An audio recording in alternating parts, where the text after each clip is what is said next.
Voltando, gente, do nosso assunto de ontem, nós falamos sobre a obra de Jesus e que a nossa abordagem para a doutrina da salvação deve partir da obra de Jesus. Então, a nossa ideia de soteriologia é que a doutrina da salvação está ligada à obra de Cristo, à cristologia.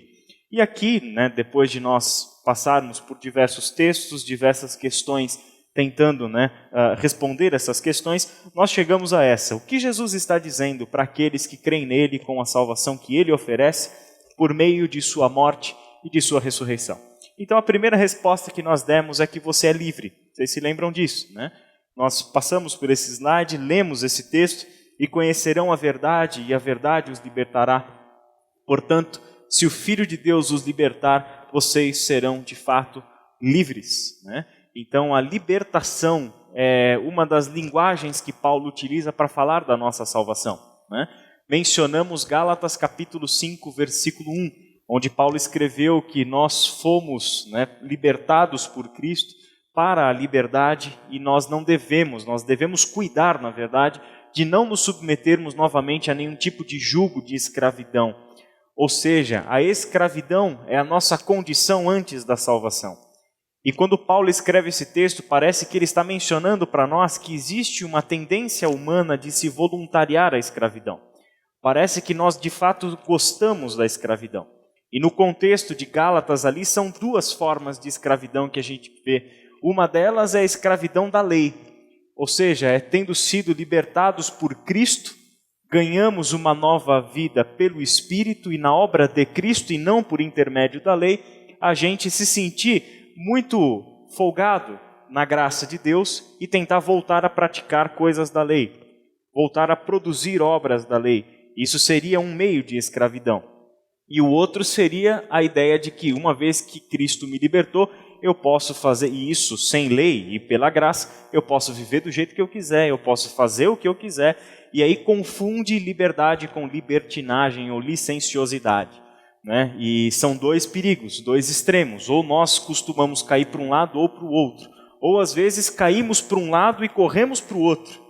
Caímos para a licenciosidade e por causa disso a gente corre para a lei de volta. E a gente fica se debatendo de um para o outro e não entende que foi para a liberdade que Cristo nos libertou. E deve haver um esforço nosso para preservarmos-nos dentro dessa liberdade. A outra coisa que falamos é que nós não precisamos mais ter medo. Nós fomos libertos do medo e a salvação em Cristo significa a libertação de todo o medo. Uma vez que a salvação é obra do amor de Cristo revelado na cruz, nós temos de Deus essa garantia de que nós não temos mais motivos de viver com o medo. Medo de sermos julgados, medo de nós sermos julgados por homens, por leis humanas ou até mesmo pela lei divina.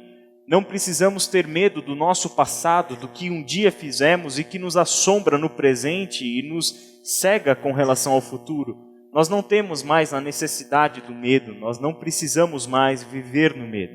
Citamos o texto de 1 João, onde ele fala que o perfeito amor lança fora todo medo.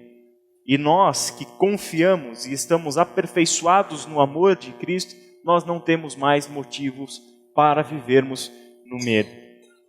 E, começando aqui, esse é inédito para nós, nós temos uma outra verdade com relação à salvação em Cristo Jesus. E essa verdade é que Ele vê você. Ele te enxerga como você é. Olha esse texto. Senhor, Tu me sondas e me conheces. Antes mesmo que a palavra me chegue à língua, Tu já a conheces inteiramente, Senhor. Sonda-me, ó Deus, e conhece o meu coração. Prova-me e conhece as minhas inquietações. Esse é um salmo de Davi, o Salmo 139, famoso, comecinho e o finalzinho do salmo. Onde nesse salmo, Davi, com uma beleza poética incrível, fala justamente sobre o fato de que nenhum de nós estamos ocultos aos olhos de Deus. E de que nenhum ser humano pode esconder-se de Deus. Que Deus conhece o íntimo do nosso coração.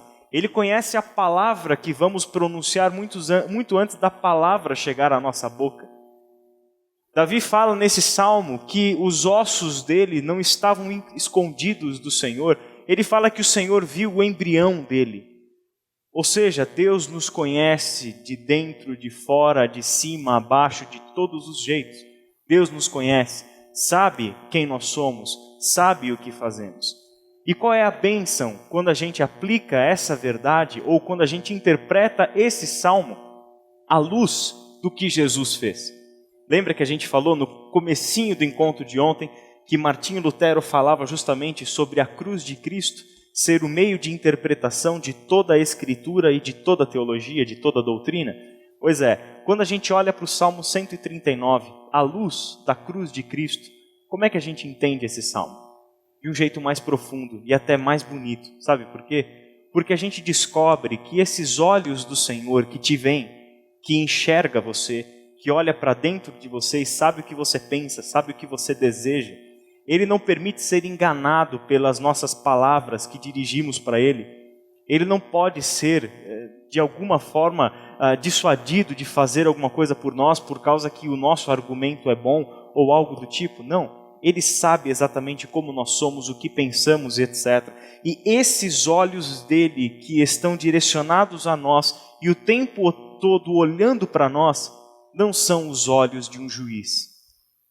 Não são os olhos de um mestre da lei. São os olhos de um pai amoroso. Um pai que olha para dentro de nós e enxerga sim o nosso pecado. Enxerga sim as nossas inquietações.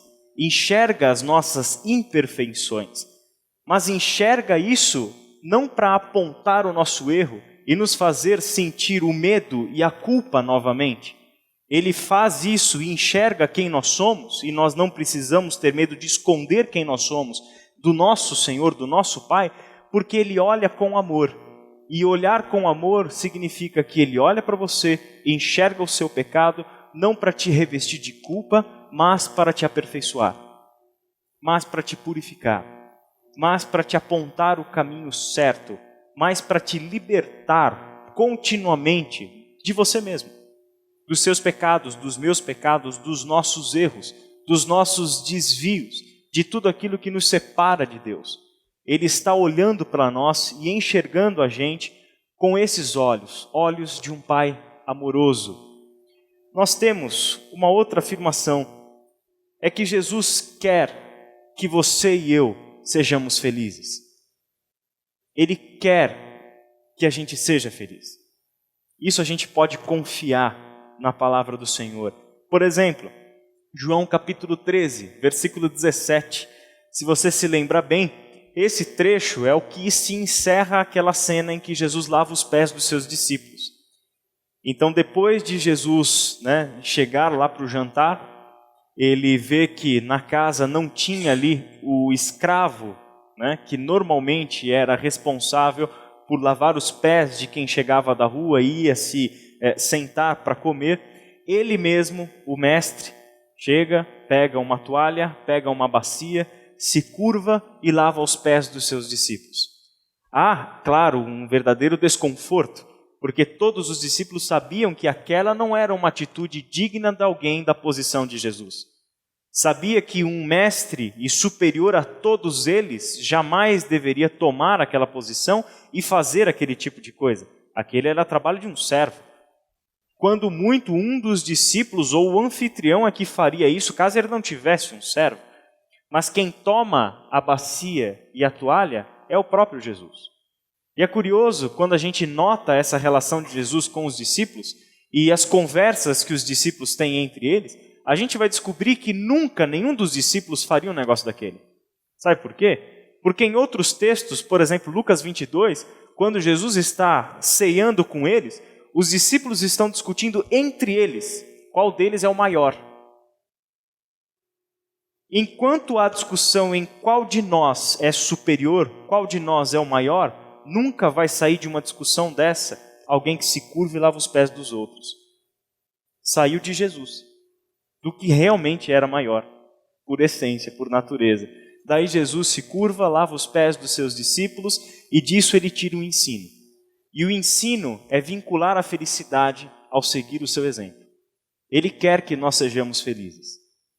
Só que para sermos felizes, e isso é fruto da salvação, a felicidade de Jesus é fruto da salvação, para sermos felizes, precisamos aprender a ser como Ele foi.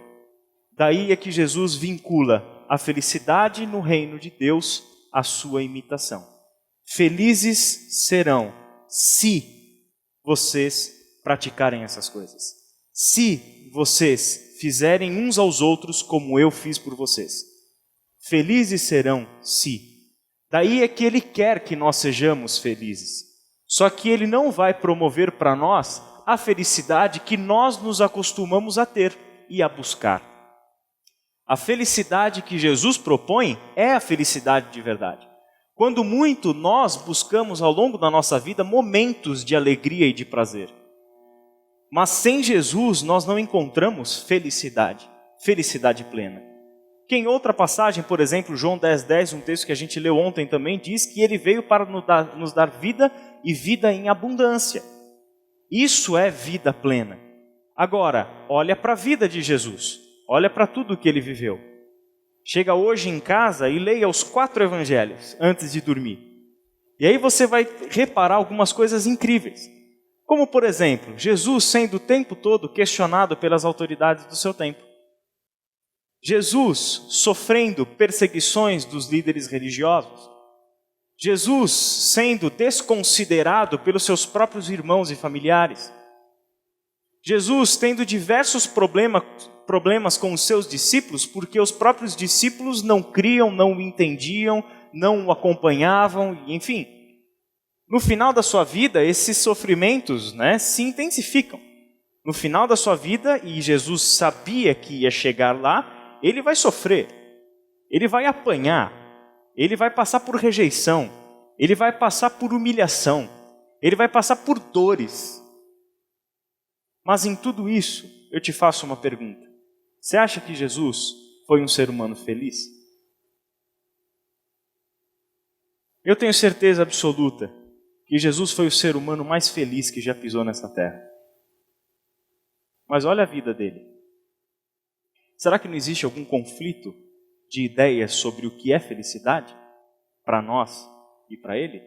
Ou para qualquer pessoa no tempo dele? Será que não existe nenhum conflito? Porque eu não tenho dúvidas de que nunca existiu um ser humano mais feliz, mais pleno de vida do que Jesus. E esse Jesus passou por tudo o que passou. O que Ele nos propõe com o Ele quer que você seja feliz é uma remodelação, uma reconceituação das nossas ideias sobre o que é felicidade. A felicidade que Ele propõe está relacionada a uma mudança na forma de nós buscarmos a felicidade. Hoje nós buscamos felicidade como se felicidade fosse um alvo, onde se felicidade fosse um estado ao qual chegaríamos. Buscamos felicidade e vinculamos felicidade a ter coisas, a possuir coisas, bens, ou fazer determinadas coisas. Daí é que a nossa ideia de felicidade é que felicidade é um lugar ou um estado aonde se chega. E nós trabalhamos porque queremos ser felizes.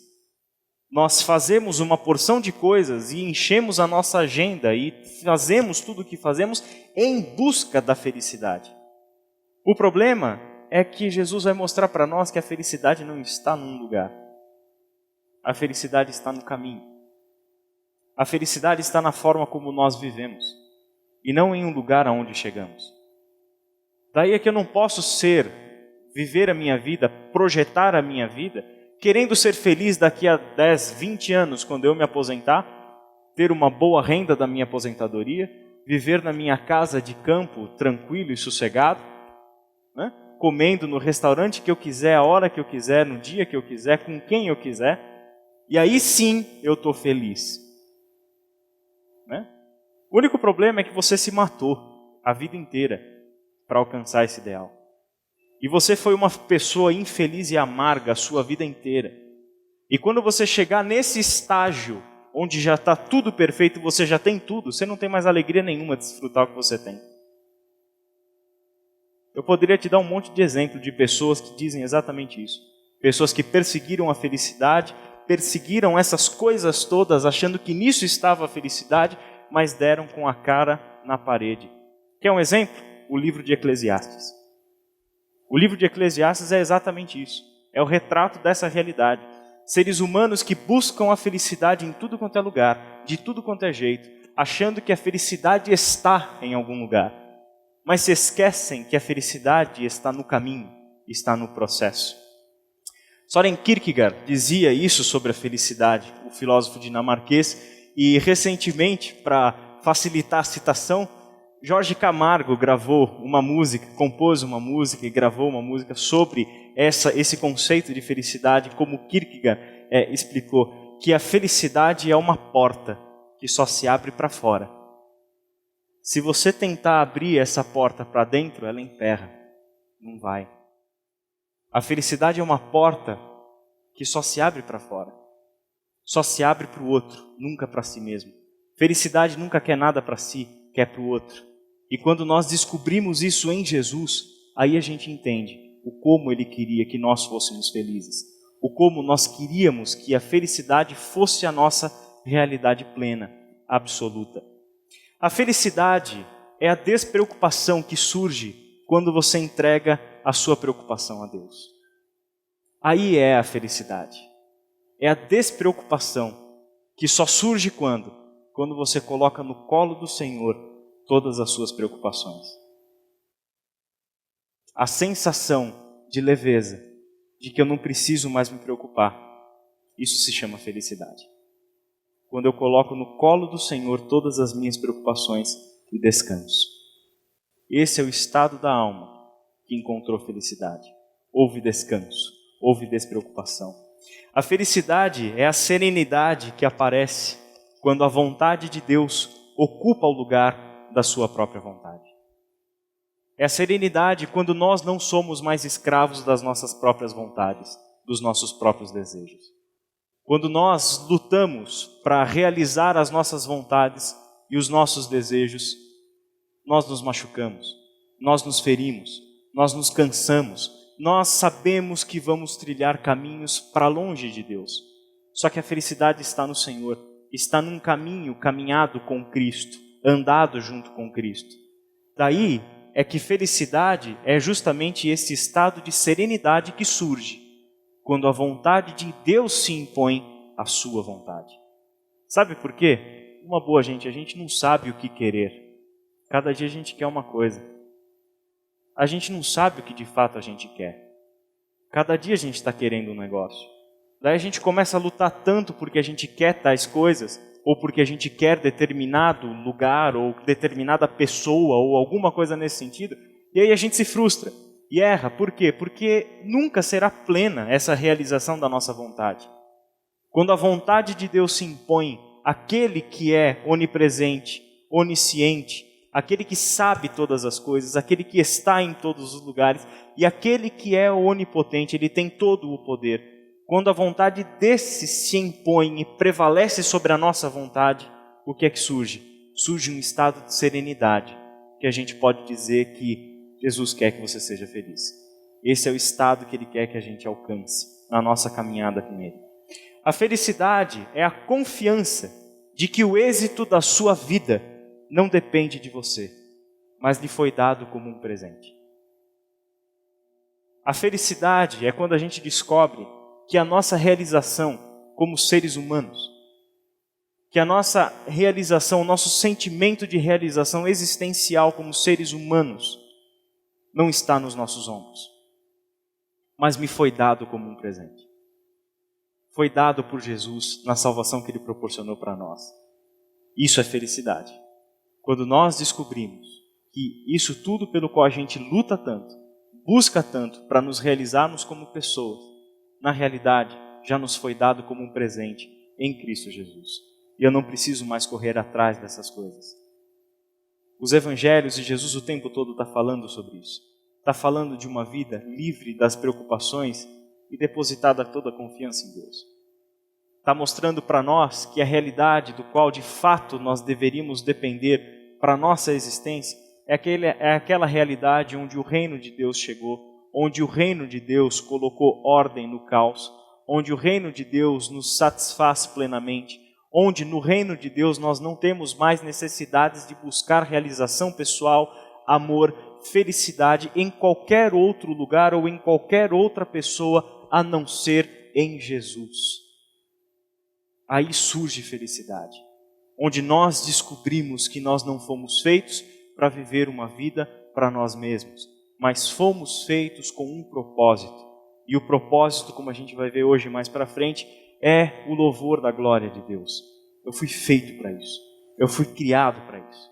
Eu fui criado para glorificar o meu Senhor. E a minha vida tem que ser um hino de louvor a Deus.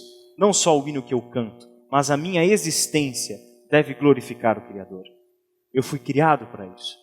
E eu só vou encontrar felicidade quando eu me encontrar dentro desse ideal de vida. Eu só vou ser de fato feliz, em plenitude, como Jesus propôs, quando eu descobrir o motivo da minha existência, que é viver para o louvor da glória de Deus.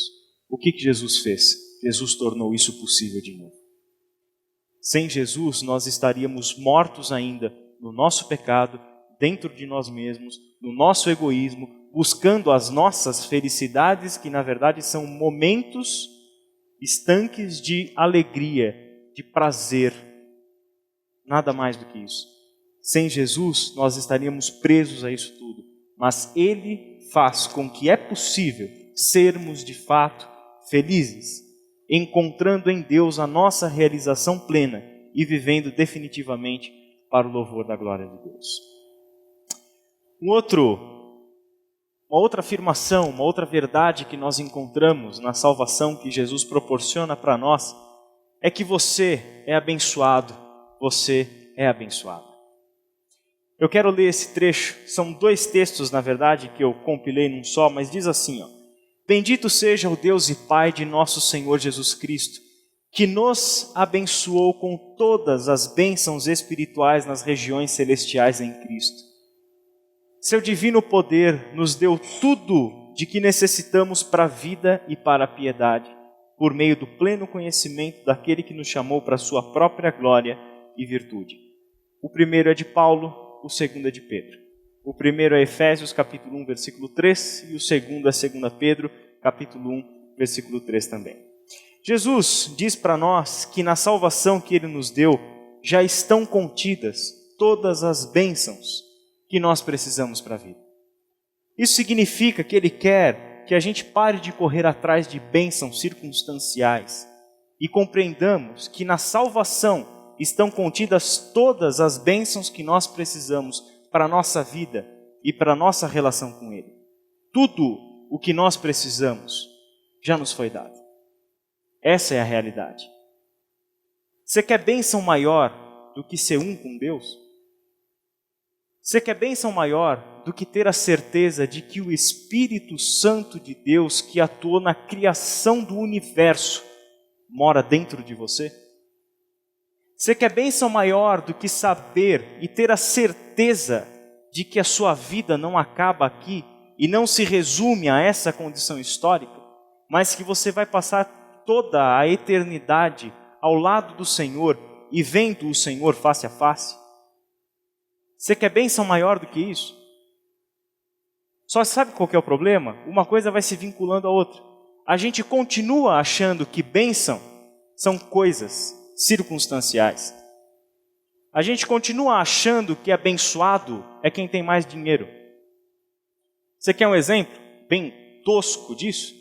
Você já ouviu o testemunho do pessoal na televisão que vai em algumas igrejas aí? Eles vão contar as bênçãos que eles receberam depois que eles começaram a frequentar aquelas igrejas? As bênçãos são impressionantes, né? Antes de vir para cá, eu estava desempregado, a minha esposa estava me deixando, eu estava endividado, né? Estava quase sendo preso. Né? Depois que eu vim nessa igreja, certo? Depois que eu vim nessa igreja, aí minha vida mudou. E o que significa que a vida mudou?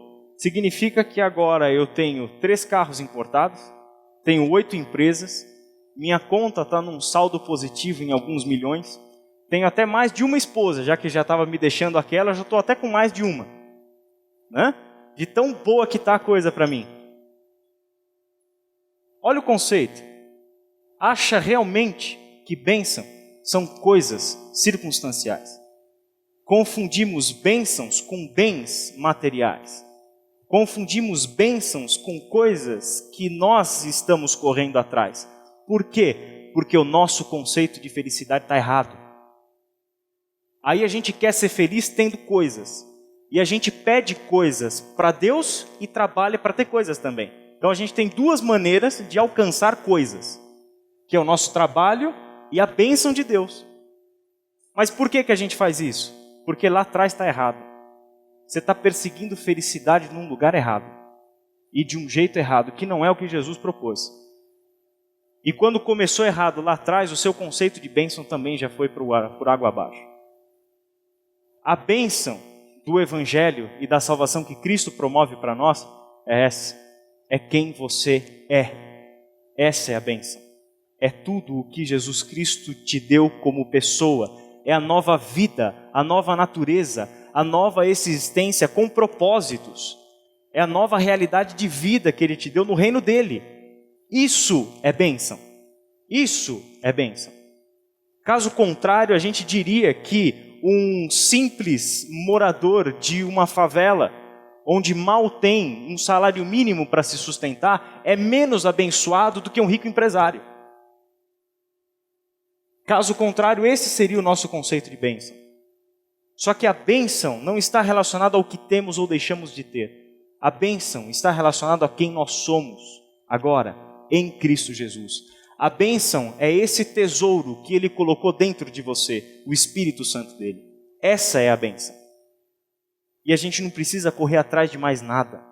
Nós somos abençoados. A bênção da salvação de Cristo, portanto, é andar com Cristo. Isso é bênção.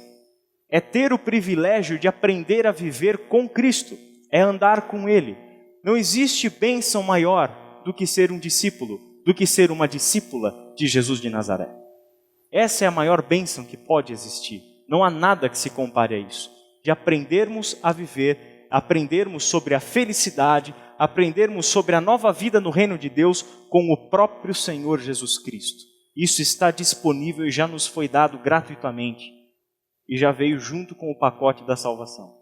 Já está aí para nós. Nós temos um longo caminho, mas eu lhes disse essas coisas para que em mim vocês tenham paz. Neste mundo vocês terão aflições.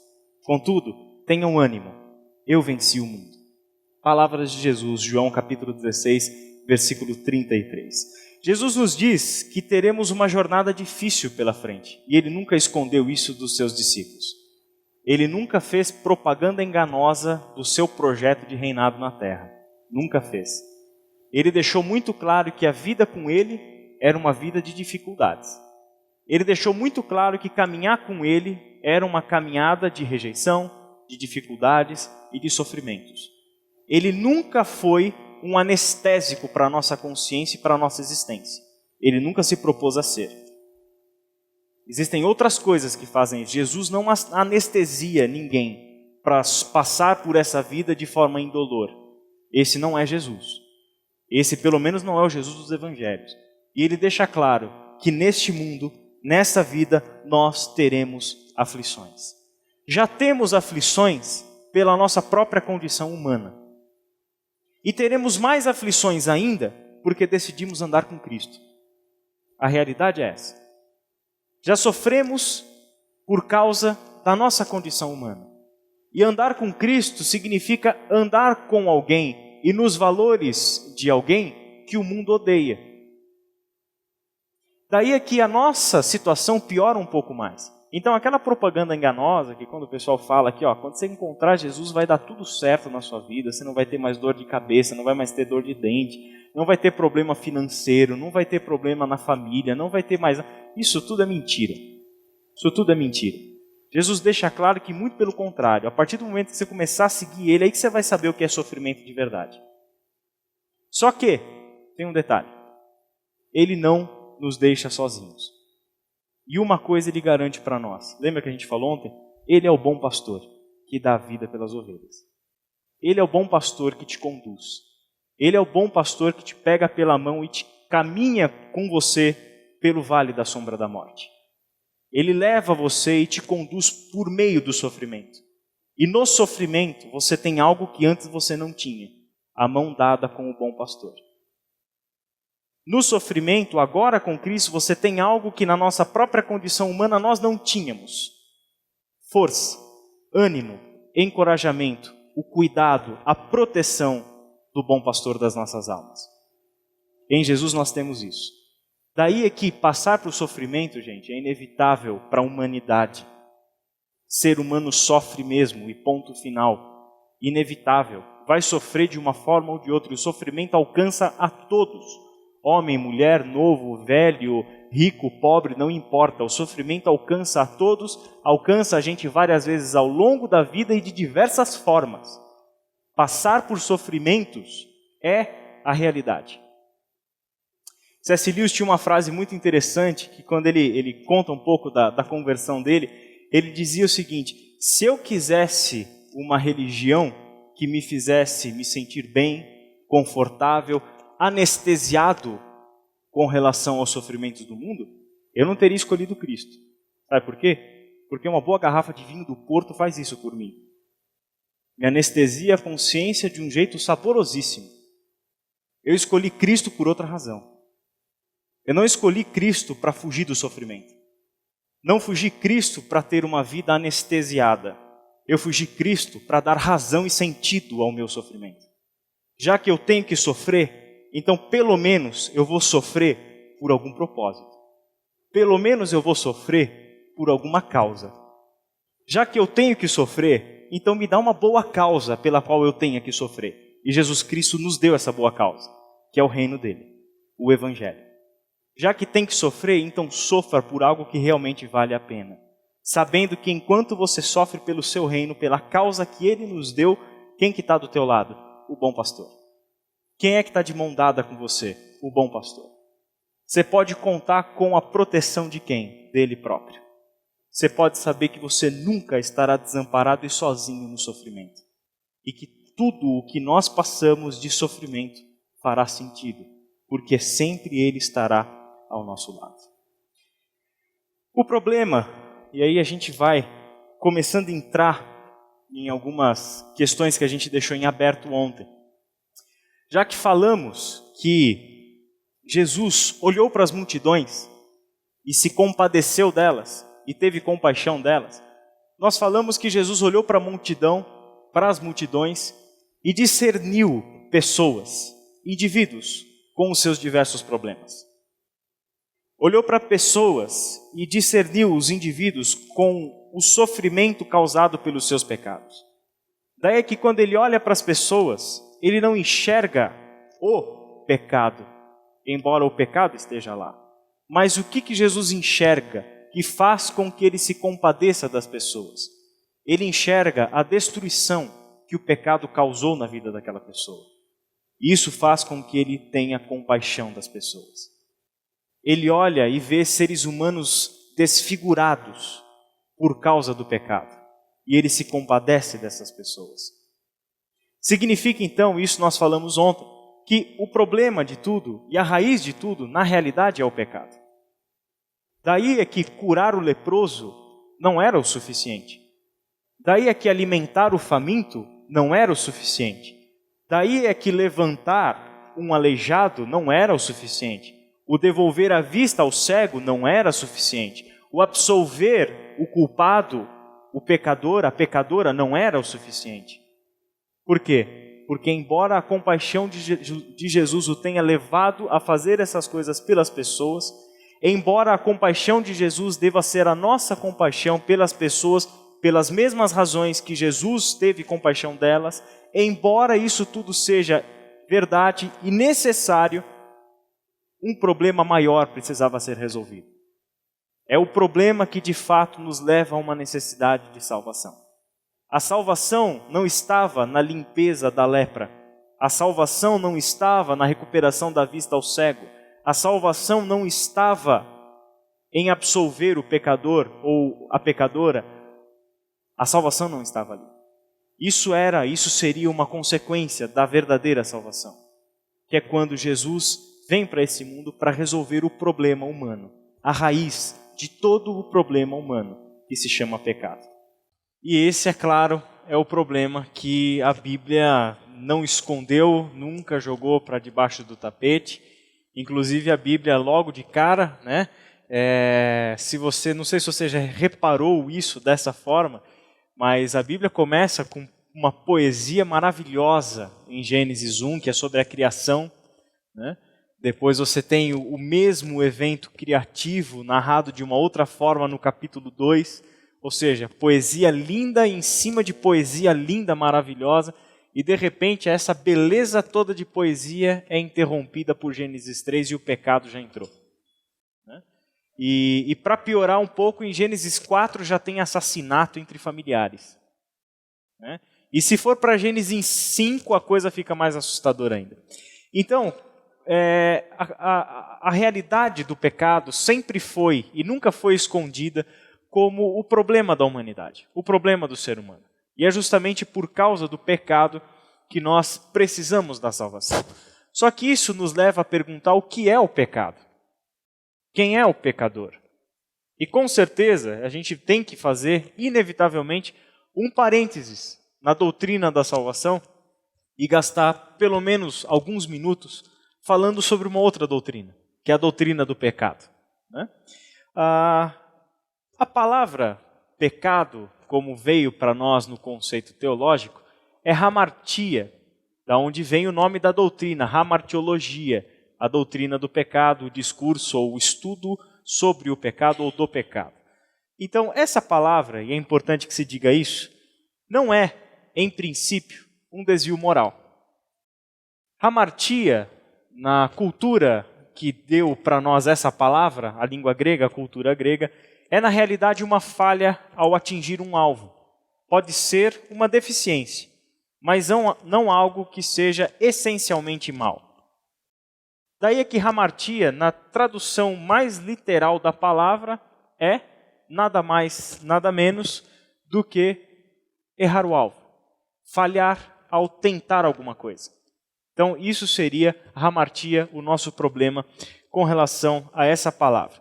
E essa definição só vem a partir da língua e da filosofia grega. Foi muito tempo depois, com a teologia cristã se desenvolvendo em cima da língua grega e etc., é que hamartia, ou seja, pecado, erro, tornou-se um conceito relacionado à moral. E um erro, por exemplo, pode ser uma infelicidade. Eu tentei fazer alguma coisa e não deu certo, né? Ou eu estou brincando na beira de um lago, eu atiro uma pedra, sabe, para ela ir batendo assim na água e sem querer acerto um pato que estava nadando na lagoa. Ou seja, foi uma coisa errada, mas foi uma infelicidade, não foi proposital, foi algo que simplesmente não deu certo. Muitas vezes esse erro depende de variantes externas que não dependem de mim. Daí uma imagem legal, uma cena legal para a gente pensar nisso, é um arqueiro. Né? Você imagina um arqueiro aqui mirando num alvo, onde ele sabe mirar, ele sabe calcular distância, inclinação, vento e etc. Ele sabe fazer tudo isso, só que depois que ele atira a flecha, bate uma rajada de vento e leva a flecha dele embora, bastante longe do alvo. Seria essa a ideia de hamartia, o erro não intencional. Algo que aconteceu por uma mera infelicidade. Um erro também pode ser cometido por uma ignorância. Né? Homens, por exemplo, cometem esses erros quando vão comprar roupa sem suas esposas. Né? Cometem erros por ignorância. Não sabe combinar roupa, não sabe combinar cor, não sabe fazer nada. Né? Então, isso é erro também, é hamartia, ou seja, uma simples falha. Ou seja, eu comprei aquela roupa, combinei aquelas cores, achei que estava excelente, mas a minha esposa olha e fala, nossa, mas que porcaria é essa que você está vestindo? Não está combinando nada, você está parecendo um palhaço. Né? Então, isso também pode ser considerado um erro. Mas também existe o erro intencional. E quando o erro é cometido intencionalmente, daí a gente está falando da hamartia, do pecado ou do erro como um ato injusto. né? Isso daqui, para quem gosta desse assunto, para quem entra, eu sei que o Anselmo adora o assunto da ética, por exemplo. O livro quinto da Ética de Aristóteles, ele descreve isso de uma forma brilhante, sensacional. Então, é a ideia da hamartia que vem exatamente da cultura grega, da língua e da filosofia grega. Agora a gente vai olhar ela um pouco dentro já da teologia cristã. E o que significaria a hamartia, o pecado? O pecado é um ato e um estado da vontade pessoal contra Deus e contra a sua vontade. Repetindo, o que é o pecado? O pecado é um ato e um estado. Não necessariamente nessa ordem. É um estado e um ato da vontade pessoal contra Deus e contra a sua vontade. O que a gente sabe sobre o pecado? E uma verdade absoluta acerca do pecado. O pecado é algo que fazemos e que somos e que se opõe a Deus. O pecado habita em nós e por natureza nós somos contra Deus. Nós estamos contra Deus. Essa é a ideia por trás do conceito bíblico e teológico de pecado. A salvação é necessária por causa do pecado. A humanidade está separada de Deus, e isso é o pecado. Ou seja, o pecado não é a priori, os pecados, isso está errado aqui, os pecados não são a priori os pensamentos e as ações erradas que nós temos, mas a nossa condição humana separada de Deus. Condição essa que produz pensamentos e ações contrárias a Deus e contrárias à sua vontade. Significa, gente, que quando a gente fala de pecado, nós temos que saber distinguir entre pecado e pecados. Nós normalmente, e já decoramos desde muito cedo da escola dominical, que não existe pecadinho e pecadão. Né? Não existe o pecado pequenininho e o pecado grande. Existe pecado. Ok, essa é uma primeira distinção. Aprendi isso como criança e isso está valendo ainda, é verdade. Pecado é uma coisa só. O que eu descobri que existe diferença são as consequências. Existem pecados que têm consequências menores, proporções menores, e existem pecados que têm proporções maiores. Se você jogar uma pequena pedra na água, você vai ter uma reação. Se você jogar um paralelepípedo na água, você vai ter uma outra reação. Então existem pecados que não são diferentes na sua natureza, é pecado, mas consequências diferentes. Só que agora existe uma outra coisa que a gente precisa considerar, que é essa questão de ato e condição. Nós somos pecadores. Significa que o pecado define a nossa natureza. É quem nós somos. E é porque somos pecadores que cometemos pecados. Certo? Então, o pecado é a nossa natureza, contrária a Deus. E nós nascemos assim. Nós não pedimos para ser assim. Nós não escolhemos isso. Nós nascemos nessa condição, separados de Deus por causa da nossa natureza em pecado. E é por causa dessa natureza que nós cometemos atos pecaminosos. Certo? Essa distinção precisa ser bem clara. E quando a gente pode perceber, olhando para a Escritura, que é a origem disso tudo? Aonde tudo isso começou? Segundo as Escrituras, a raiz do pecado está em Gênesis capítulo 3. E ali, claramente, o pecado é uma rebelião contra uma ordem de Deus. E a gente já vai ler com calma esse texto. A natureza da queda registrada lá em Gênesis 3 não é apenas teológica, mas também essencialmente ética, já que os termos bem e mal indicam referenciais de escolha ética. E as palavras bem e mal estão contidas lá em Gênesis 3. Daí é que o problema do pecado não é só de ordem teológica, mas também é de ordem ética.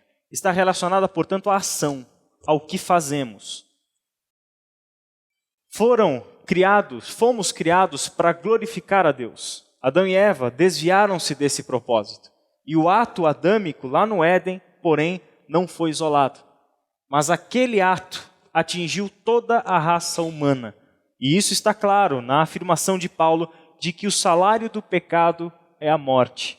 Romanos 6:23. E esse estado passou a todos os seres humanos. O que significa isso? Quando a gente olha lá para Gênesis 3, a gente vai ver o casal vivendo no paraíso e a gente vai ver a narrativa onde fala sobre o pecado que eles cometeram, a rebelião deles contra um mandamento de Deus, contra uma ordem do Senhor. Eles deliberadamente escolhem fazer alguma coisa contrária a Deus e à sua vontade. Isso é um ato pecaminoso. E ali a humanidade se torna pecadora. A humanidade se extravia de Deus por causa do pecado. O que significa? E aí o texto de Paulo em Romanos nos ajuda muito a pensar nesse sentido. Já falei que hoje, antes de dormir, você vai ler os 4 evangelhos, mas também vai ler a carta de Paulo aos Romanos, com uma ênfase acentuada nos capítulos 5, 6, 7 e 8, certo? Onde ali você vai ver uma separação, quase que você vai conseguir fazer assim, 2 colunas, onde você vai ver sobre Adão e sobre Cristo. E ali Paulo coloca Adão e Cristo não como indivíduos, mas como representantes de raça. Onde nós, na nossa natureza pecaminosa, estamos representados em Adão. Nós estamos em Adão, na nossa natureza pecaminosa. Porque o ato dele é um ato coletivo. Adão, no texto original, não precisa necessariamente ser visto como um indivíduo, porque o seu próprio nome indica coletividade. Adão é um representante de raça na sua essência. Ele está ali para representar raça, e não um indivíduo. Caso contrário, seria extremamente estranho eu estar vivendo o que eu estou vivendo e Jesus ter que morrer por causa do pecado de um indivíduo. Mas não foi por causa de um indivíduo, foi por causa da humanidade nele representada. Da mesma forma que a morte entrou por meio de Adão, ou seja, o pecado cujo salário é a morte, entrou no mundo por Adão, a vida entrou por meio de Cristo. Daí é que Adão e Cristo são o quê? Representantes de uma criação, de 2 criações na realidade. A primeira criação, onde o pecado conseguiu entrar e trouxe a morte, e a nova criação, feita em Cristo Jesus, por meio de quem a vida entrou no mundo, e nele nós podemos ser salvos, justificados. Daí é que essa é a separação, a forma como Paulo dialoga com essa realidade de Gênesis capítulo 3. E aqui eu quero, não tem jeito, a gente vai ter que fazer a leitura de Gênesis 3. Então eu vou projetar, se você quiser abrir a sua Bíblia, eu particularmente acho mais confortável ler no papel quando o texto é meio longo assim. Mas Gênesis capítulo 3, dos versículos 1 até 13. Gênesis 3, de 1 a 13.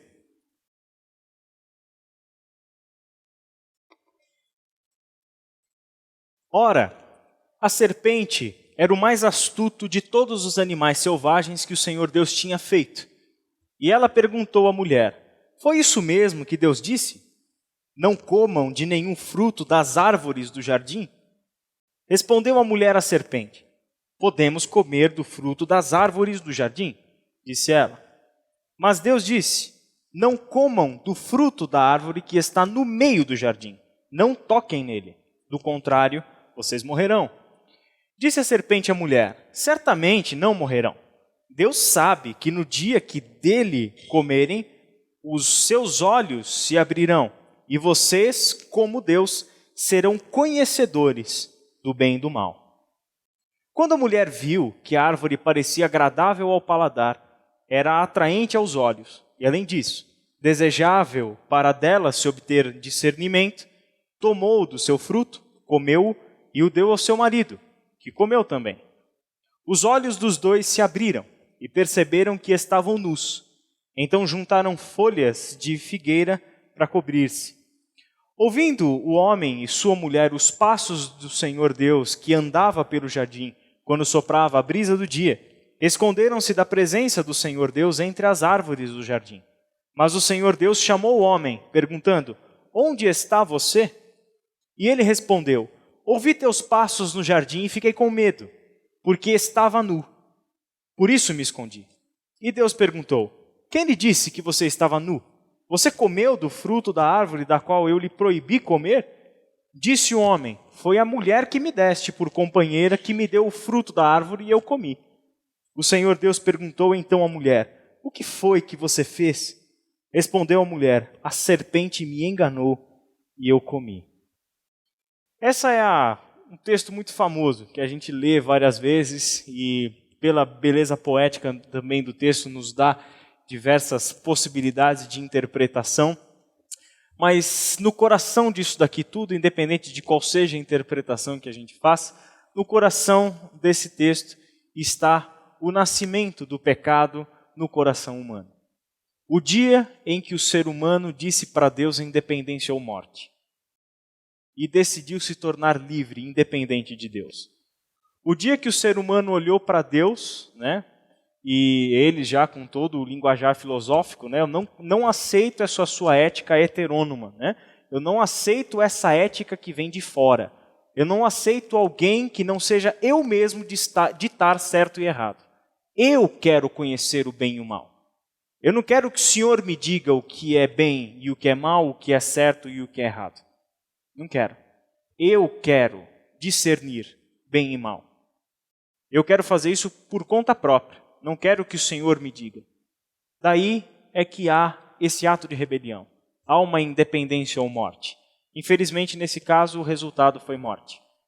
Onde não teve uma independência. Houve sim uma separação.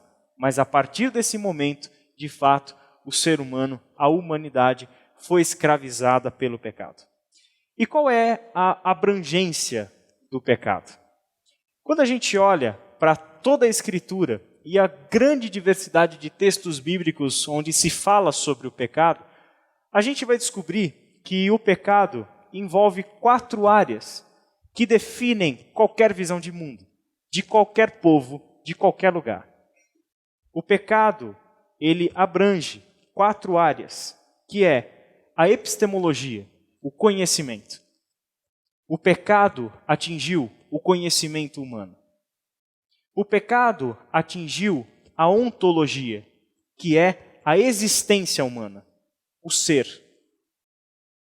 O pecado atingiu a ética, que é a ação humana. É o agir do ser humano no mundo. Atingiu a ética. E o pecado atingiu a teleologia, ou seja, o alvo, o propósito da existência e do universo. O pecado atingiu essas 4 áreas, 4 esferas que definem qualquer visão de mundo, qualquer cosmovisão. A Bíblia nos mostra, na sua abrangência de textos sobre o pecado, que tudo isso foi afetado e que o ser humano foi mudado em todos os aspectos por causa do pecado. Uma primeira divisão que a gente encontra nesse texto de Gênesis 3 é que o pecado trouxe para a humanidade uma divisão espiritual.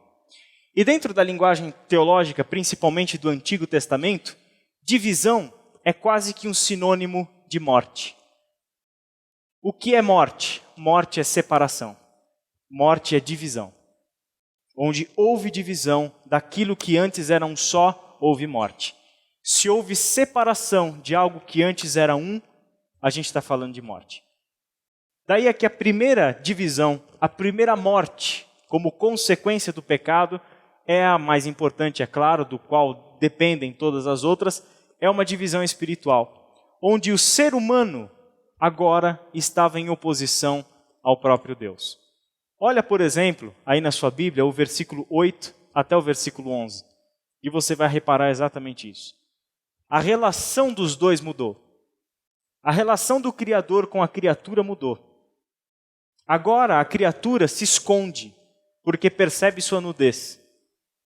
E o texto pressupõe que quando Deus ia passear no jardim, quando virava o dia, para ele lá bater um papo com a criatura, o que acontecia? Eles andavam, eles tinham um relacionamento aberto. Não havia separação, não havia rupturas entre eles. Mas a partir do momento que houve o pecado, houve separação, houve uma ruptura. Esse ser humano teve que se esconder de Deus porque ele teve medo de Deus. O medo é a consequência imediata do pecado na vida humana. Daí é que faz sentido aquele negócio que João disse, não disse? Não é? Não faz sentido? Que o verdadeiro amor lança fora o medo, por quê? Porque agora a gente se aproxima de Deus na salvação de uma outra forma. Nós não precisamos mais do medo. E a reação do primeiro casal qual que foi? Se esconder. Por quê? Porque tiveram medo. Medo do julgamento. Eles sentiram o peso da culpa. Eles tiveram consciência do que fizeram. E quando perceberam a sua nudez e que eles não deveriam se apresentar a Deus dessa forma, eles se esconderam. Tanto que Deus pergunta, por que é que vocês, como se Deus não soubesse, né? Por que é que você se escondeu? Quem te falou que você estava nu? Você comeu do fruto da árvore que eu falei para você não comer? Isso está presente no texto. Daí aqui o medo já é o exemplo dessa ruptura, dessa separação. Se há medo, não há uma relação de amor. A relação antes era uma relação de amor, onde havia uma perfeita unidade.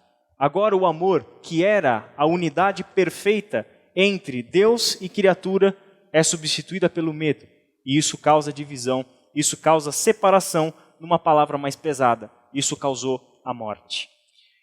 É basicamente a descrição que Paulo faz em Romanos capítulo 1, do versículo 18 até o versículo 23.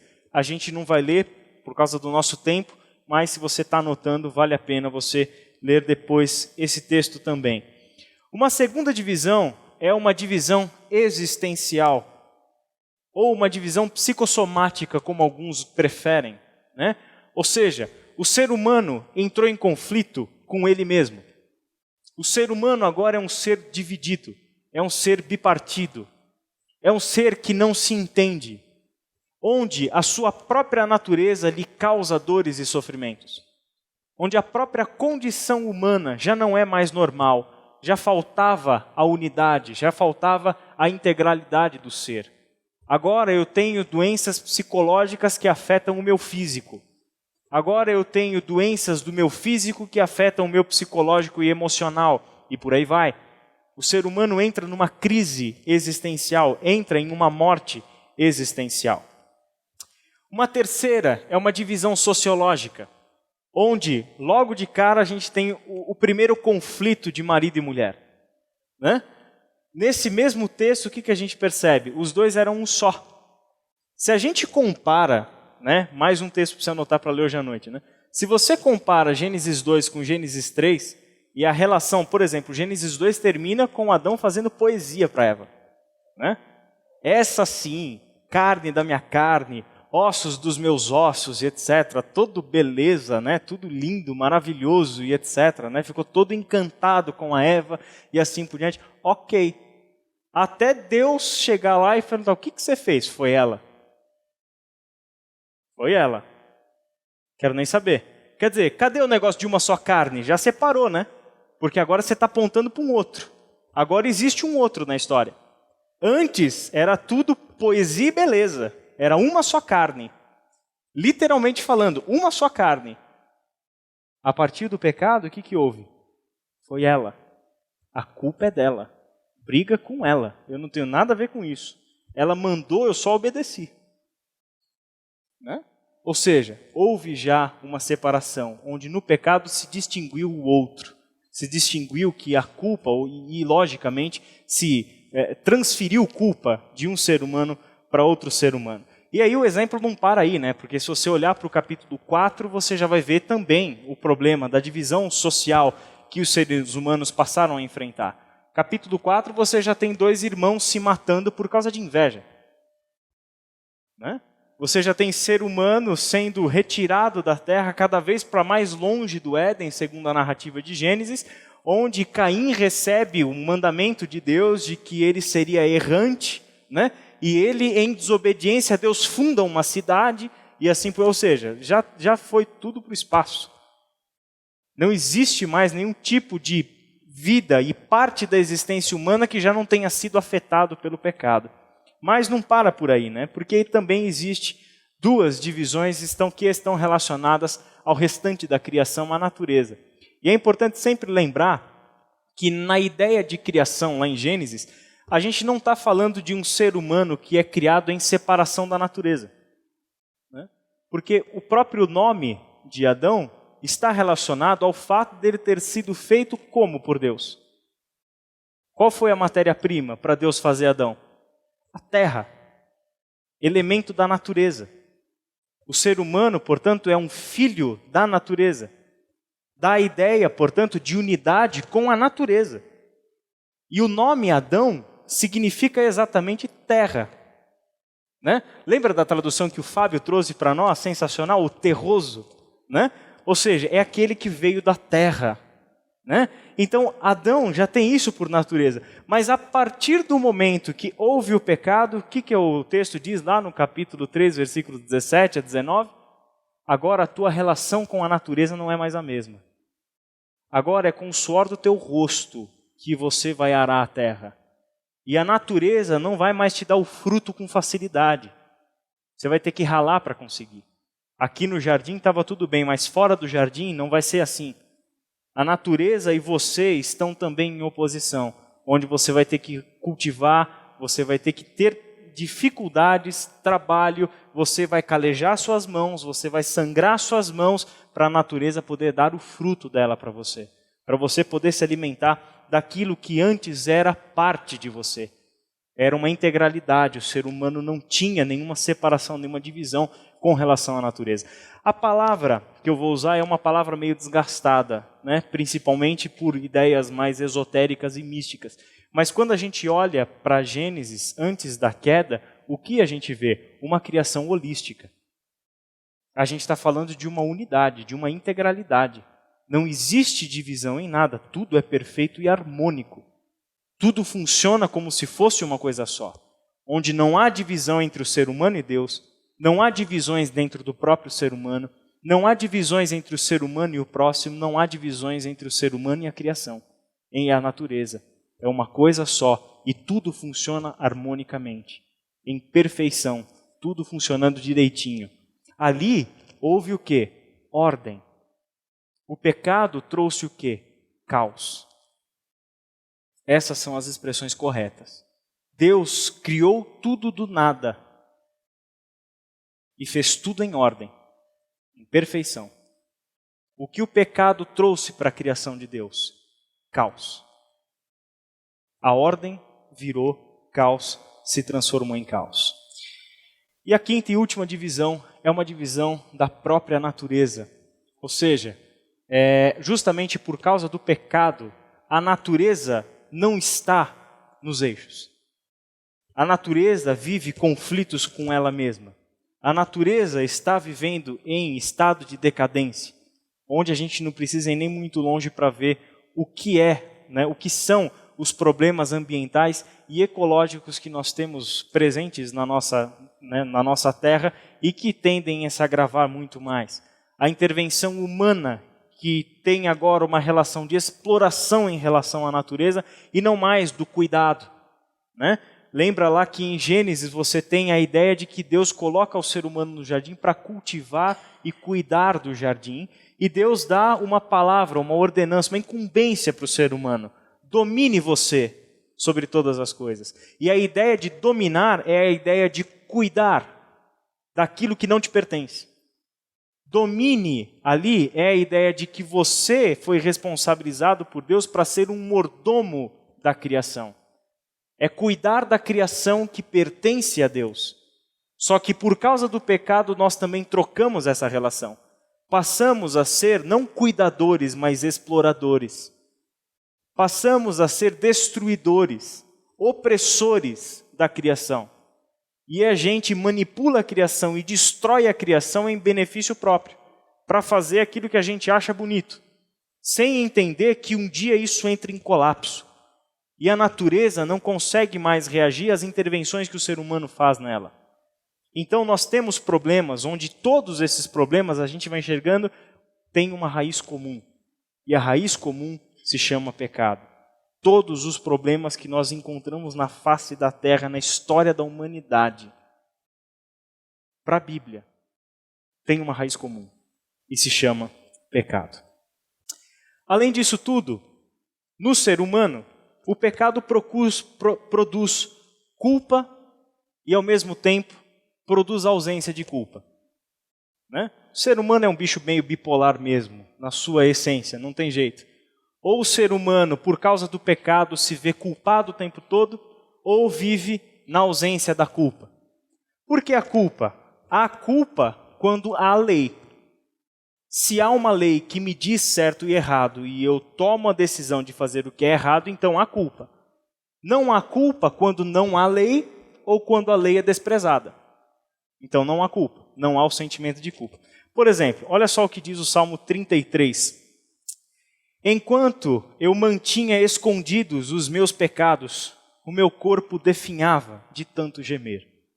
Pois dia e noite a tua mão pesava sobre mim. Minhas forças foram se esgotando como em tempo de seca.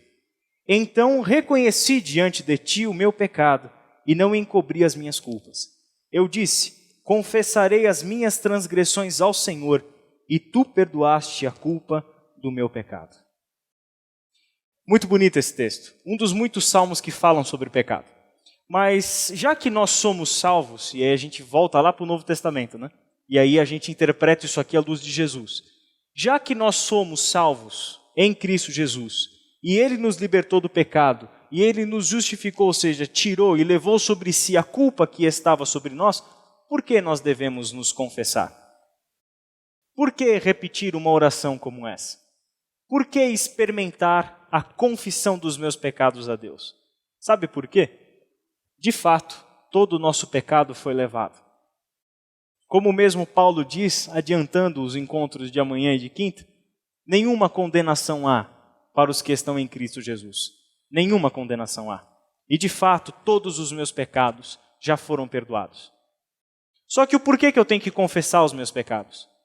Por que eu tenho que me dobrar no escondido do meu quarto, no meu lugar, sozinho com Deus, e rasgar o meu coração diante dele pedindo perdão pelos meus erros?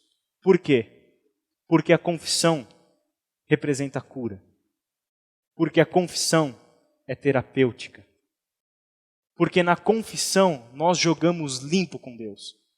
Eu sei, lembra disso que a gente falou? Eu sei que Ele me vê e vê quem eu sou. Ele olha para mim e enxerga os meus pecados. Inclusive, é bom que Ele enxergue. Inclusive, não só é bom que Ele enxergue, mas é bom que eu chegue diante dEle como um filho se aproxima diante do Pai e em lágrimas eu pranteie diante dEle o peso do meu pecado. Eu chegue para Ele e diga, Senhor, eu pequei e o que eu fiz foi isso. E dê nome ao seu pecado. E diga para Ele o que você fez. E diga para Ele o que você tem tentado fazer. E diga para Ele o que você tem gostado de fazer. Sabe por que é bom jogar limpo com Deus? Porque isso é terapêutico e te faz ver quem você é. Sabe por que é bom a gente chegar diante de Deus e dizer exatamente o que a gente sente? Porque Ele vê você. E esse é o tipo de relação que um pai quer ter com um filho. Não precisa esconder nada de mim. Eu já te lavei. Eu já te lavei. Eu só quero que você se enxergue como você é. Eu só quero que você perceba que o meu amor quer corrigir você. Quer tirar essa culpa de cima de você. E isso é tirado na confissão. Nós não precisamos temer do Senhor e dizer que, Senhor, eu peco. Sabe por quê? Porque eu gosto de pecar. E sabe por que nós pecamos? Exatamente por isso. Nós gostamos de pecar. E nós pecamos, e cada um de nós peca na área que peca porque gosta e porque tem prazer em fazer isso. E você acha que Deus não sabe? E você acha que Deus não quer ver você diante dele confessando o pecado e dizendo, Deus, eu tenho um prazer enorme em fazer esse negócio, mas eu sei que eu estou errado. Eu sei que não é assim que o Senhor quer que eu viva. Eu sei. Eu te peço perdão. Eu peço que o Senhor me cure, porque eu sei, eu tenho consciência de que não é desse jeito que o Senhor quer que eu viva. Eu tenho consciência. A confissão tem esse poder para nós, de abrir o jogo diante de Deus. Isso é aumento da nossa intimidade com o nosso Senhor. É poder chegar para Ele e dizer, Senhor, não tem nada entre nós que nos separe, que nos divida. Não existe nenhum véu, não existe nada que separe a minha relação com o Senhor. E que coisa maravilhosa, gente. Que coisa maravilhosa, porque pecar você vai pecar mesmo. Entende? Você vai pecar mesmo, é quem nós somos. Só que coisa maravilhosa é a gente ter esse acesso a Deus. Eu não preciso chegar mais para o sumo sacerdote e confessar para ele o meu pecado e pedir para o sumo sacerdote interceder para Deus através de um sacrifício. Eu não preciso mais disso. Eu tenho Jesus Cristo como meu intercessor. E eu chego diante de Deus e abro o meu coração diretamente para Deus. Senhor, eu peco nessa área. Eu sou mau. Olha o meu coração, Senhor. Olha o que eu fiz. Olha o que eu faço e dê nome ao seu pecado. Chame o seu pecado pelo nome. Conheça o seu pecado. Saiba quem você é. Confesse-o a Deus e experimente cura. Lembrando sempre que Ele olha o seu pecado com olhos de amor e não com olhos de julgamento e de sentença. Lembre-se sempre que Ele olha o seu pecado porque olha para você e enxerga em você o que o pecado está fazendo na tua vida. E Ele tem compaixão de você porque Ele não quer que você viva desse jeito. E nós temos essa liberdade de nos curvarmos diante do nosso Senhor e rasgarmos o nosso coração em lágrimas para Ele. Esse é o meu pecado. Isso é o que eu gosto de fazer. Eu tenho prazer em fazer esse negócio. Mas eu quero, Senhor, que o Senhor mude o meu desejo. Eu quero que o Senhor mude as minhas vontades. E eu me coloco diante do Senhor, com o coração aberto, com a alma desnudada diante de Ti, para que o Senhor me mude. Para que o Senhor transforme os meus desejos. Para que, paulatinamente, eu aprenda a ter mais prazer no Senhor do que no meu pecado. É isso que eu quero. Na salvação, gente, esse processo está subentendido. Deus sabe, e o melhor de tudo, foi Ele quem nos colocou nesse processo de cura. Nós estamos sendo salvos do nosso pecado. Nós estamos num processo onde Deus pacientemente está do nosso lado, esperando para ouvir a nossa confissão. O texto é lindo demais. Então reconheci diante de Ti o meu pecado e não encobri as minhas culpas. Ou seja, eu falei tudo o que tinha que falar. Eu abri o coração para Deus e disse tudo o que eu tinha que dizer. Eu desnudei minha alma perante o Senhor e joguei limpo com Ele. E o que aconteceu?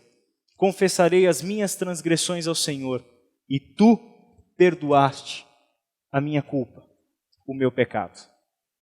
Um outro texto que nos aponta agora a ausência de culpa. Salmo 14, 1. Diz o tolo em seu coração, Deus não existe. Corromperam-se e cometeram atos detestáveis. Não há ninguém que faça o bem. E se você ler a sequência do capítulo do Salmo 14, você vai perceber que é justamente nesse salmo que Paulo embasa o seu argumento em Romanos capítulo 3. Quando ele vai chegar à conclusão de que todos pecaram e destituídos estão da glória de Deus. Começa justamente na citação desse salmo, onde pessoas que desprezam Deus, desprezam, portanto, a lei de Deus e vivem na ausência da culpa. Eu não tenho problema nenhum, eu faço o que eu bem entender. Por quê? Porque eu não estou nem aí para Deus. Deus nem existe para mim, Deus está morto para mim, então eu não estou nem aí. O que eu fizer eu faço e eu estou por conta própria. Eu vivo do jeito que eu quero. Um outro texto, Jeremias, capítulo 8, versos 5 e 6. Eles apegam-se ao engano e recusam-se a voltar. Ninguém se arrepende de sua maldade e diz, o que foi que eu fiz? Cada um se desvia e segue o seu próprio curso. O pecado, gente, também produz em nós alienação em relação a Deus. Nós nos tornamos seres humanos alienados em relação a Deus por causa do pecado. Olha só o que diz Isaías, capítulo 59, versos 2 e 3, parte A. Mas as suas maldades separaram vocês do seu Deus. Os seus pecados esconderam de vocês o rosto dele, e por isso ele não os ouvirá. Pois as suas mãos estão manchadas de sangue, e os seus dedos de culpa. O que o pecado faz? Ele nos separa de Deus.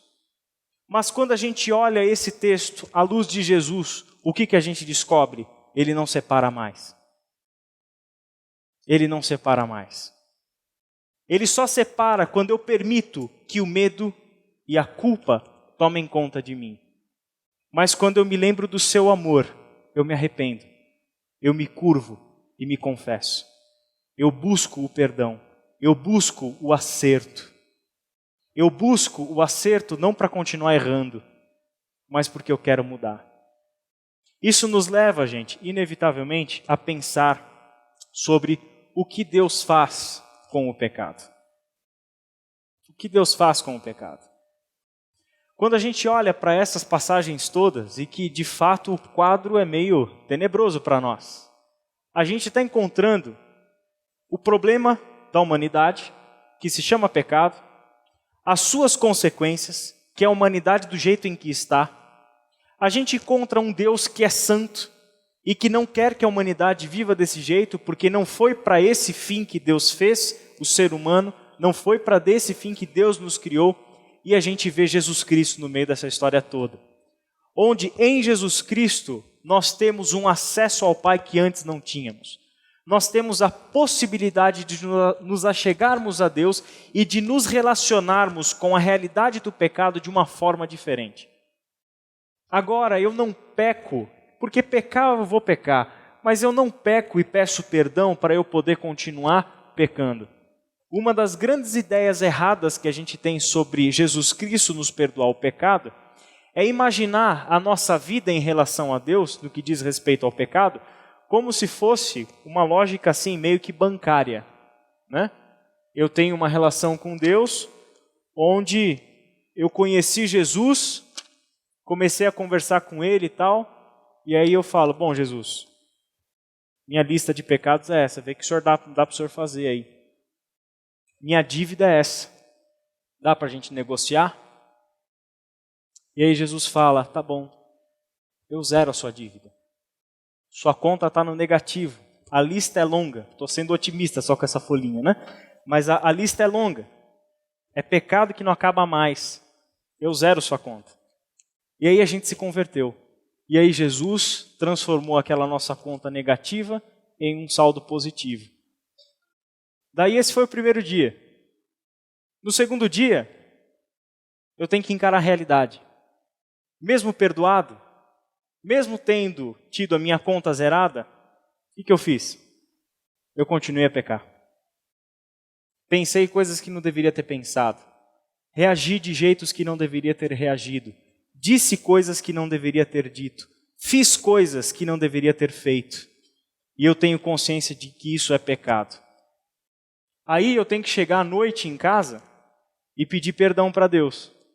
Porque eu cheguei no segundo dia com a lista cheia de novo. Senhor, mais uma vez, dá para dar uma zerada? Dá. E aí vai. E a gente vai tendo tentando manter com Deus uma relação contábil de créditos e de débitos. Isso é não entender o que é o sacrifício de Jesus. Porque lembra que a gente falou que o pecado, antes de ser atos, antes de ser coisas elencadas em uma lista de conta negativa que eu apresento para Deus, antes de ser isso, o pecado é um problema de quem eu sou, é da minha natureza. E eu só faço as coisas erradas, e eu só continuo enchendo essa lista de pecados todos os dias, por quê? Porque eu sou pecador. O problema, portanto, não está primeiro no que eu faço, mas está em quem eu sou. E eu só faço porque eu sou. Eu só cometo pecados porque eu sou pecador. Daí é que Jesus não veio para zerar uma lista. Ele veio para que você pudesse com Ele morrer e nascer de novo com uma nova natureza. Ele veio para que com Ele você tivesse acesso a uma nova natureza, não mais no pecado. Quem é salvo em Cristo Jesus vive exatamente nessa condição. Eu não sou mais pecador por natureza. Quando Deus olha para mim, Ele não enxerga mais um pecador. Ele enxerga o quê? Um ser humano feito de novo, à imagem do seu Filho. Quando ele olha para você, ele vê o filho dele naquela cruz, sangrando por você. Quando ele olha para você, ele vê você coberto com o sangue do Cordeiro que tira o pecado do mundo. Isso é o que ele vê quando ele olha para mim e para você. Ele te vê de uma nova forma. Daí é que quando Paulo, por exemplo, vai falar da salvação em Cristo, ele chama essa salvação de nova criação. Nova criação. O que é estar em Cristo? É ter sido feito de novo. É nascer de novo. Lembra de Nicodemos? João 3? O que Jesus diz para Nicodemos? Nicodemos, se você não nascer de novo, não adianta nada. Você pode continuar, Nicodemos, obedecendo lei. Você pode, Nicodemos, continuar como um bom mestre da lei que você é. Você pode continuar criando lei em cima de lei. Você pode continuar sacrificando. Você pode continuar dando esmola. Você pode continuar fazendo o que você quiser, Nicodemos. Se você não nascer de novo, o problema não se resolve. O problema não se resolve. Se a gente não tirar o problema de dentro de vocês e fazer com que vocês tenham uma nova criação, uma nova natureza, não tem solução para o problema. O que foi o sacrifício de Jesus? O que é a salvação que Jesus Cristo promove para nós? Um novo nascimento, um recomeço. É muito mais do que uma conta zerada. É um recomeço, onde não tem mais conta para pagar, onde não tem mais pecados para entrar numa lista. É um novo nascimento porque Ele mudou quem nós somos. O que Deus fez com o pecado, Ele tirou a nossa natureza pecadora e nos deu uma nova natureza em Cristo Jesus. Ele nos fez semelhantes a Cristo Jesus na morte e na ressurreição. Daí é que Paulo escreve para os Gálatas que já não sou eu quem vive, mas é Cristo que vive em mim. Eu fui crucificado com Cristo. Eu estou morto. Eu estou morto. E quem ressuscitou não foi o Paulo pecador, que vai continuar fazendo listas para Deus perdoar através de sacrifício ou de qualquer outra coisa. Não. Quem voltou à vida não foi o Paulo que um dia foi crucificado. Quem voltou à vida é Jesus. E Ele é quem vive em mim. Essa nova vida eu vivo pela fé no Filho de Deus que morreu no meu lugar, que deu a vida para que eu tivesse a possibilidade de viver a vida dele. Isso é o que Deus fez. O que Deus fez com o pecado? Ele mudou a nossa natureza. Ele mudou quem nós somos. Mas isso não muda o fato de que mesmo assim a gente continua pecando. Por quê? Porque a sua antiga natureza continua aí dentro. A minha antiga natureza continua vivinha aí dentro. O que Deus nos deu na salvação em Cristo Jesus? Literalmente falando, um tremendo de um problema. Porque a partir do momento que eu conheci Cristo e que eu fui crucificado com Ele e ressuscitado para uma nova vida, Ele me colocou num conflito. Um conflito existencial. Onde agora eu não só sei o que é certo, mas porque o Espírito Santo de Deus habita em mim, eu quero fazer o que é certo, mas eu não consigo. Eu não quero fazer o que eu sei que não é certo, mas eu vou lá e faço. O que Cristo conseguiu para nós? Um tremendo de um problema. Ele nos colocou num conflito.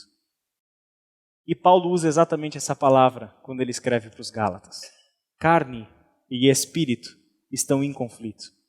O que um quer, o outro não quer e vice-versa. E a gente não consegue agradar a Deus mesmo assim. Como é que a gente lida com isso? Como é que a gente resolve esse conflito? Será que é gostoso viver nesse conflito? Quais são os instrumentos que o Senhor nos dá? Porque conflito, a palavra original é literalmente guerra, batalha. Há uma guerra entre quem eu sou e as duas naturezas que habitam dentro de mim. Eu sou um ser agora totalmente dividido, mas por essas duas naturezas. onde uma quer conhecer Deus e a outra quer continuar no pecado. Uma quer caminhar rumo a Cristo e a outra quer caminhar rumo a Adão.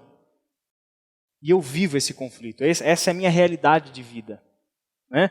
Você acha que é legal para um professor, para um pastor, para um palestrante, abrir aqui na frente a Bíblia e fazer comentários sobre Bíblia, sobre pecado, sobre salvação, sobre santidade, sendo que eu tenho que lidar com esses conflitos?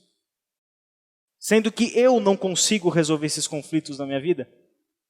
Porque foi o que Paulo também escreveu para os romanos. Ele deixou isso muito claro. Escreveu um texto magnífico para os romanos. Mas chega ao ponto onde ele tem que confessar. Eu tenho um problema muito sério, pessoal. O bem que eu quero fazer eu não consigo. E aquilo que eu não quero fazer, eu vou lá e faço. Quem vai me libertar? Quem vai me libertar dessa condição de morte? Quem vai me libertar dessa situação conflituosa?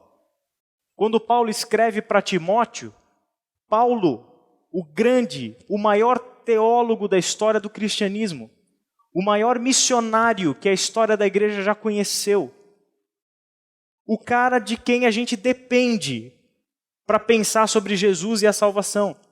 Esse cara, inspirado por Deus, chega no final da vida e diz o que para Timóteo? Timóteo, eu sou o pior de todos os pecadores. Por quê? Porque eu tenho consciência de que eu vivo um conflito. E de que a presença de Cristo na minha vida só acentua ainda mais esse conflito. Porque quanto mais perto nós caminhamos de Jesus, e quanto mais nós estamos chegando perto dele, o que sobressai na nossa vida? O quão podre nós somos. O quão pecador nós ainda somos. Caminhar com Jesus e estar cada vez mais perto de Jesus significa exatamente isso. Quanto mais nós achamos que estamos perto, a gente vai descobrindo que a gente é mais pecador do que quando a gente começou. Porque quando a gente começou, a gente não enxergava direito o nosso pecado. Mas quanto mais perto da luz a gente está, os cantos mais obscuros do nosso ser, da nossa existência, se tornam assombrosos, se tornam realidades enormes, se tornam manchas que nos assustam. Quanto mais perto da luz nós andamos, essa é a realidade. Jesus conseguiu para você e para mim um problema. E é um problema que vai acompanhar a gente pro resto da nossa vida. A gente vai viver a vida toda nesse conflito. Nesse conflito. Só que graças a Deus que Ele não deixou a gente sozinho nessa. Só que graças a Deus que Ele deixou subsídios suficientes na palavra dEle para a gente entender quais são as armas que a gente precisa usar nesse conflito. Quais são os instrumentos de guerra que Ele nos deu para lutarmos esse conflito. E melhor, sairmos vitoriosos desse conflito. Só que sobre isso a gente começa a falar amanhã. Gente, boa noite para vocês. Agradeço novamente a presença. Lembrando que se você tiver alguma pergunta, não se esqueça de escrever para mim, de me entregar, de me perguntar aqui pessoalmente. Fiquem à vontade. Algumas perguntas eu vou responder sim daqui e outras eu vou responder ou por e-mail ou pessoalmente para vocês. Ok? Antes de nós sairmos, vamos orar antes que alguém me cobre? Eu não esqueci. Pode ficar em pé para fazer essa oração final.